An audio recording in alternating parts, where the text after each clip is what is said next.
എന്തിനാണ് ആ പെൺകുട്ടി ആത്മഹത്യ ചെയ്തത്? എന്തിനാണ് ആ പ്രേതം രോഹനെ ആക്രമിക്കുന്നത്? പ്രേതത്തിൻ്റെ ലക്ഷ്യം എന്താണ്? എന്തിന് കിരണിനെ അത് അപകടപ്പെടുത്തി? അന്ന് മധുസൂദൻ്റെ വീട്ടിൽ നടന്നത് എന്താണ്? ഈ ഉപ്പും പ്രേതവും തമ്മിൽ എന്താണ് ബന്ധം? അവസാനം വന്നതാരാണ്? ഈ സിനിമയെ വ്യത്യസ്തമായ ഒരു കാഴ്ചപ്പാടിലൂടെ കാണാനാണ് ഞാൻ ഇഷ്ടപ്പെടുന്നത്. അതായത് സിനിമ കണ്ട് പുറത്തേക്ക് ഇറങ്ങിയ ഓരോ ആളുകളോടും ചോദിച്ചാൽ അവർക്കൊക്കെ പറയാനുള്ളത് ഉത്തരമില്ലാത്ത കുറച്ച് ചോദ്യങ്ങളെക്കുറിച്ചാണ്. ഈ സിനിമ അങ്ങനെ സൃഷ്ടിച്ച ഒരു സിനിമയാണ് എന്നാണ് എനിക്ക് തോന്നുന്നത്. അതായത് സിനിമകൾ പല രീതിയിൽ നമുക്ക് സൃഷ്ടിക്കാം. ഇവിടെ ഈ സിനിമ സൃഷ്ടിച്ചിരിക്കുന്നത് പടം കണ്ട് പുറത്തിറങ്ങിയ ആളുകൾക്ക് ചർച്ച ചെയ്യാൻ വേണ്ടി ഒരു സ്പേസ് കൊടുത്തിട്ടാണ്. അതായത് ഒരു സിനിമ കണ്ടു കഴിഞ്ഞ് നമ്മൾ പുറത്തേക്ക് ഇറങ്ങിയാൽ അതിനെക്കുറിച്ച് ചർച്ച ചെയ്യണം.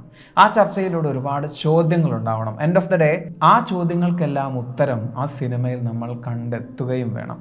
എന്നാൽ ഇവിടെ അങ്ങനെ ചില ഉത്തരങ്ങൾ ആർക്കും കണ്ടെത്താൻ പറ്റിയിട്ടില്ല എന്നാണ് അവർ പറയുന്നത്.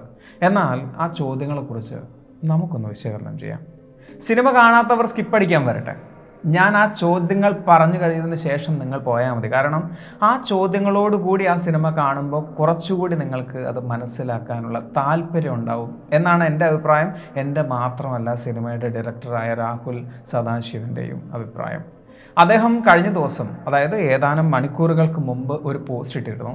ആ പോസ്റ്റിൽ 4 ചോദ്യങ്ങളാണ് ചോദിക്കുന്നത്. ആ ചോദ്യങ്ങളാണ് ഞാൻ പറയുന്നത്. എന്തിന് അവളത് ചെയ്തു? എന്തിനാണ് ആ പ്രേതം അവനെ ഭയപ്പെടുത്തുന്നത്? ആ ചിലങ്ക എങ്ങോട്ടാണ് പോയത്? അവസാനം അവൻ പറഞ്ഞ അത് എന്തിനായിരുന്നു? ഇനി അങ്ങോട്ട് പറയാൻ പോകുന്നത് ആ ചോദ്യങ്ങൾക്കുള്ള ഉത്തരങ്ങളാണ്.